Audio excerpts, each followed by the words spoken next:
L'invité du jour. Deux invités du jour ce matin, car il y a beaucoup d'actualités autour du permis de conduire. Dans ce studio à mes côtés, Patrick Mirouz, bonjour. Bonjour. Vous êtes le président du groupe ECF, le premier réseau d'auto-école. Et puis en ligne avec nous, Karima Delli, eurodéputée écolo. Bonjour Karima Delli. Bonjour. Vous êtes la présidente de la Commission des Transports au Parlement européen et c'est justement au sein de cette commission que vous avez fait adopter un texte qui prévoit une visite médicale obligatoire tous les 15 ans pour renouveler son permis de conduire. Alors le texte doit encore être voté définitivement en séance plénière en début d'année prochaine, mais il fait déjà énormément réagir. Karima Delli, comment ça va se traduire? Ça voudrait dire que tous les 15 ans, je dois aller voir mon médecin et c'est lui qui décide si je suis apte à conduire ou pas, c'est ça?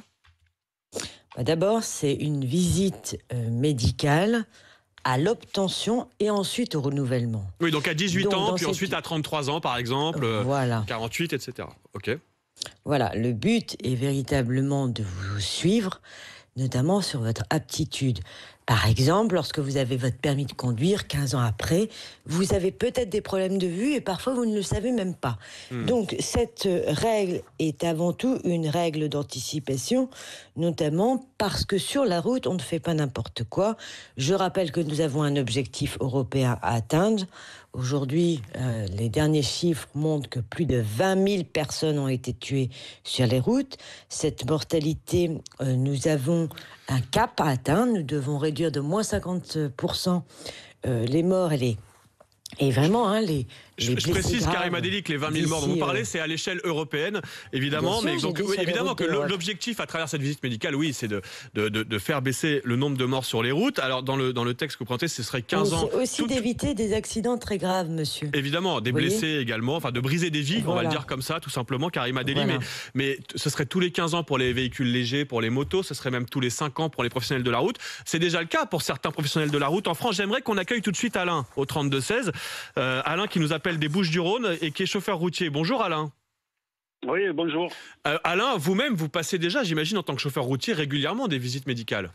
Bah oui, tous les 5 ans, comme c'est prévu, donc par la loi, donc depuis 96. Tous les 5 ans, je passe ma visite pour renouveler mon permis de conduire. Et c'est important, non? C'est pour être sûr que... C'est une grosse arnaque, on va dire. Pourquoi? Alors je vous explique. C'est un médecin, donc qui est agréé par l'État, donc c'est pas n'importe quel médecin, c'est pas un médecin généraliste de la maison ou quoi. On prend un rendez-vous, on a le rendez-vous, on se pointe chez lui, on met 35 € en liquide sur la table, ni par chèque, ni par carte bleue, c'est un liquide uniquement, non remboursé par la Sécu. Ouais. Voilà. Et ensuite, oui, mais alors bon, il y a sûrement une. Ça n'a pas l'air très très légal ce que vous décrivez, Alain, mais surtout, ce qui est important, c'est le contenu. Est-ce que le médecin vérifie bien que vous êtes apte à conduire? Voilà. Alors, je vous explique. Alors, vous pouvez demander à tous les chauffeurs routiers, je suis sûr qu'ils disent tous oui derrière leur radio.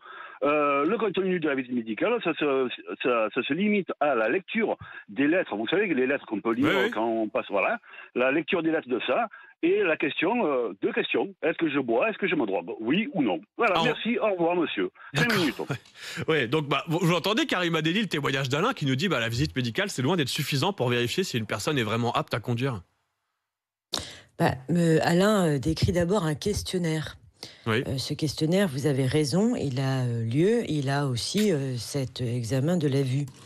Il y a des pays aujourd'hui, je vous le dis au niveau européen, où ça existe déjà. Là, on parle du volet professionnel. À titre individuel, ça existe aussi dans d'autres pays. Par exemple, à partir de 75 ans, c'est tous les 5 ans aux Pays-Bas, à 70 ans, au Danemark et en Finlande, en 65 ans, en Grèce, bon, je ne vais pas tous les faire, mais il y a une volonté réelle de montrer que ces examens doivent absolument vous permettre justement d'avoir toute votre aptitude pour pouvoir rouler. Et on l'entend bien à travers les exemples des autres pays. Karima Delli, c'est ciblé pour vérifier en particulier du côté des seniors. Et ça, je sais que ça fait réagir Patrick Mirouz qui est avec nous sur ce plateau. Vous êtes vous patron d'auto-école. Juste, Karima Delli, j'aimerais que Patrick Mirouz puisse réagir parce que vous aussi, vous êtes aux premières loges. Vous devez avoir des seniors dans vos auto-écoles qui viennent repasser le code, le permis, etc. Est-ce qu'il faut une vigilance particulière sur l'aptitude des seniors aujourd'hui? Alors, il y a plusieurs sujets. D'abord, l'aptitude à la conduite. On sait qu'il y a des maladies qui ne sont pas compatibles avec la conduite et qu'il faille les vérifier. Mais bien sûr, c'est naturel. Et on poursuit tous ce même objectif de diminuer le nombre de morts sur la route. Et je soutiens la volonté de l'eurodéputée Mme Karine Adeli. Cependant, avoir une mesure, là, parce qu'aujourd'hui, il y a certains permis, et on a vu Alain qui témoignait tout à l'heure, pour les permis poids lourds, pour des permis B, les taxis, là je suis venu un taxi ce matin, qui doivent passer des visites médicales, qui est confié à une pseudo-autorité administrative. Je pense que c'est pas la vraie bonne solution, ça, en réalité, parce que on l'a dit, il y a des déviances, quoi.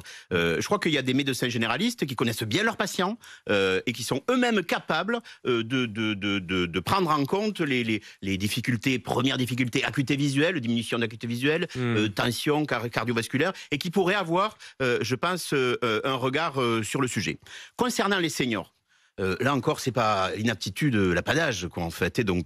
Et elle n'a pas beaucoup de rapport avec l'âge. On constatera même sur les phénomènes d'accident que c'est pas la population la plus accidentogène. Et aujourd'hui, on a une vraie question par rapport à ça. Je pense qu'il faut faire plus de prévention au niveau des seniors que de la sanction, que la récession. Alors justement, c'est une mort sociale, voilà, les seniors. Karine Adeli, on entend beaucoup ça depuis ce matin parmi nos auditeurs. Ce serait assigner les seniors à résidence, cette visite médicale. D'une part, je rappelle que cette visite médicale ne cible pas les seniors, puisqu'elle sera adaptée à tous les publics, je le dis, tous les 15 ans. Ça, c'est la proposition que nous avons fait adopter hier.